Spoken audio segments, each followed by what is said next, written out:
નમસ્કાર મિત્રો દેશ અને દુનિયાના સુપરફાસ્ટ સમાચારમાં તમારું સ્વાગત છે। વીજળીના તાર સાથે અથડાતા હેલિકોપ્ટર ક્રેશ, 2 લોકોના થયા છે મોત। અમેરિકાના ઇલિનોઇસ મિસિસિપી નદીમાં હેલિકોપ્ટર ક્રેશ થતાં 2 લોકોના મોત થયા છે। ગુરુવારે સવારે 11 વાગે હેલિકોપ્ટર ઇલેક્ટ્રિક વાયર સાથે અથડાઈને નદીમાં પડ્યો। FAA મુજબ અન્ય કોઈને ઈજા થઈ નથી।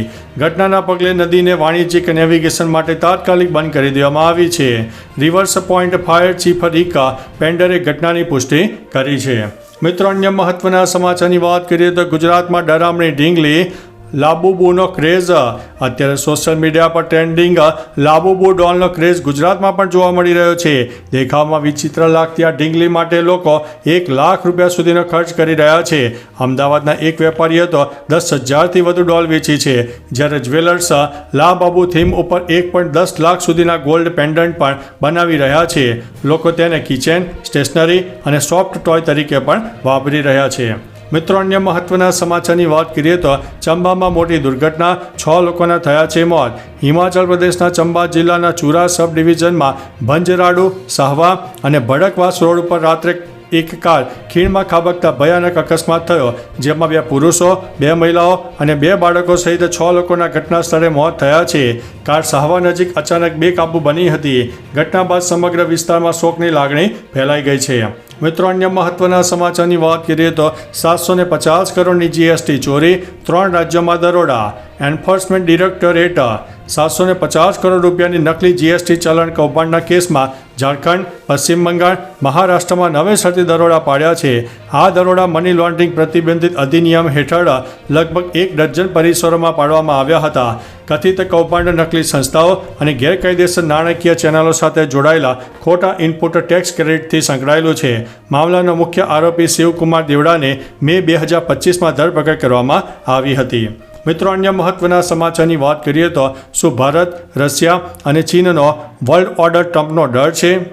ડોનાલ્ડ ટ્રમ્પ દ્વારા ભારત ઉપર 50% ટેરિફ લાદવા પાછળ કારણ માત્ર વેપાર નથી, પરંતુ બદલાઈ રહેલો વૈશ્વિક શક્તિ સંતુલન છે। ભારત, ચીન અને રશિયા જેવા દેશો બ્રિક્સ અને SCO જેવા મંચો દ્વારા ડોલર સિવાયના વેપારને પ્રોત્સાહન આપી રહ્યા છે, જે અમેરિકા આર્થિક વર્ચસ્વને પડકારી રહ્યો છે। ટ્રમ્પને ડર છે કે જો આ દેશો સાથે મળીને વૈશ્વિક વ્યવસ્થાને બદલશે તો અમેરિકાનો નંબર 1નો તાજ હવે છીનવાઈ જશે। મિત્રો, અન્ય મહત્વના સમાચારની વાત કરીએ તો રાજ્યના 13 જિલ્લામાં વરસાદની અછત। ગુજરાતમાં આ વર્ષે શ્રાવણમાં નબળા ચોમાસાને કારણે 13 જિલ્લામાં સામાન્યથી પણ ઓછો વરસાદ થયો છે। ખાસ કરીને સૌરાષ્ટ્ર વિસ્તારમાં જ્યાં 99% વાવેતર થઈ ચૂક્યું છે, પરંતુ ઓછા વરસાદને કારણે ખેડૂતો પિયત માટે પાણીની માંગ કરી રહ્યા છે। અત્યાર સુધીમાં ગીર સોમનાથ જિલ્લામાં માત્ર 14 ઇંચ વરસાદ નોંધાયો છે, જ્યારે સામાન્ય રીતે 24.5 ઇંચ વરસાદ થતો હોય છે, જે 43% ઓછો છે। મિત્રો, અન્ય મહત્વના સમાચારની વાત કરીએ તો ભાવનગરમાં લુખ્ખા તત્વોનો આતંક, પાટીદારોએ વિરોધ વ્યક્ત કર્યો છે। ભાવનગરના કાળા તળાવ ગામમાં એક ખેડૂત પર લુખ્ખા તત્વોએ હુમલો કરતા તેમની સામે સુરતના પાટીદાર સમાજે મોરચો માંડ્યો છે। આ ઘટનાના વિરોધમાં સુરતના કતાર ગામમાં એક મોટી જાહેર સભા યોજાઈ હતી, જેમાં પાટીદારોએ આવા તત્વો સામે કડક કાર્યવાહીની માંગ કરી છે। જો સરકાર પગલાં નહીં લે તો સમાજના યુવાનો કાયદો હાથમાં લેશે તેવી પણ ચીમકી ઉચ્ચારવામાં આવી હતી। મિત્રો, અન્ય મહત્વના સમાચારની વાત કરીએ તો ગીતા મંદિર ST સ્ટેન્ડ ઉપર ઊભું કરાયું પેસેન્જરોનું કીડિયારું।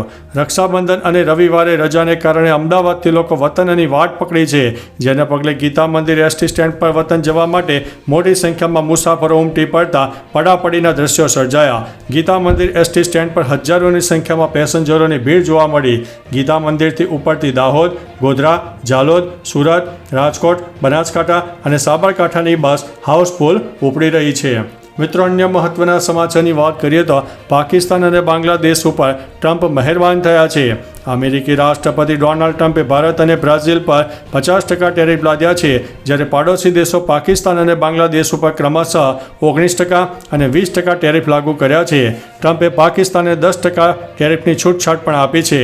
આ ઉપરાંત ચીન ઉપર 30% ટેરિફ લગાવાયો છે, જેનાથી તેની GDPમાં 1%નો ઘટાડો થવાની શક્યતા છે। આ નિર્ણયથી ભારતીય માલ અમેરિકામાં મોંઘો બનશે, જ્યારે બાંગ્લાદેશનો કપડાનો નિકાસ વધી શકે છે। મિત્રો, અન્ય મહત્વના સમાચારની વાત કરીએ તો ભારતની બીજી સૌથી ધનિક અભિનેત્રી બની છે ઐશ્વર્યા રાય। ઐશ્વર્યા રાય બચ્ચન ભારતની બીજી સૌથી ધનિક અભિનેત્રી બની ગઈ છે। જેમની કુલ સંપત્તિ આશરે 900 કરોડ છે. તેણે માત્ર બોલિવૂડ અભિનેત્રીઓ પાછળ છોડી નથી, પરંતુ તેના પતિ અભિષેક બચ્ચન કરતાં પણ તે 3 ગણી વધારે સંપત્તિ ધરાવે છે. અભિષેક બચ્ચનની કુલ નેટવર્થ લગભગ 280 કરોડ રૂપિયા છે. આ માહિતી siyaasat.comની રિપોર્ટના આધારે બહાર પાડવામાં આવી છે. મિત્રો, અન્ય મહત્વના સમાચારની વાત કરીએ તો ટેરિફને લઈને પીએમ મોદીની ઉચ્ચ સ્તરીય બેઠકનું આયોજન. અમેરિકાએ ભારત પર ટેરિફમાં 50% સુધીનો વધારો કર્યો હોવાથી વેપાર તણાવ વધુ ઘેરો બન્યો છે. આ પરિસ્થિતિને ધ્યાનમાં રાખીને પીએમ મોદીએ બપોરે 1 વાગ્યે ઉચ્ચ સ્તરીય કેબિનેટ બેઠકનું આયોજન કર્યું. બેઠકમાં ભારતીય નિકાસ પર યુએસ ટેરિફ વધારવાની અસરનું મૂલ્યાંકન કરવામાં આવ્યું. સંભવિત વ્યૂહાત્મક પ્રતિભાવોની ચર્ચા કરવામાં આવી. ઉપરાંત કેટલાક મહત્વપૂર્ણ નિર્ણયો લેવામાં આવે તેવી પણ શક્યતા છે. મિત્રો, અન્ય મહત્વના સમાચારની વાત કરીએ તો ટેરિફ ઇફેક્ટ.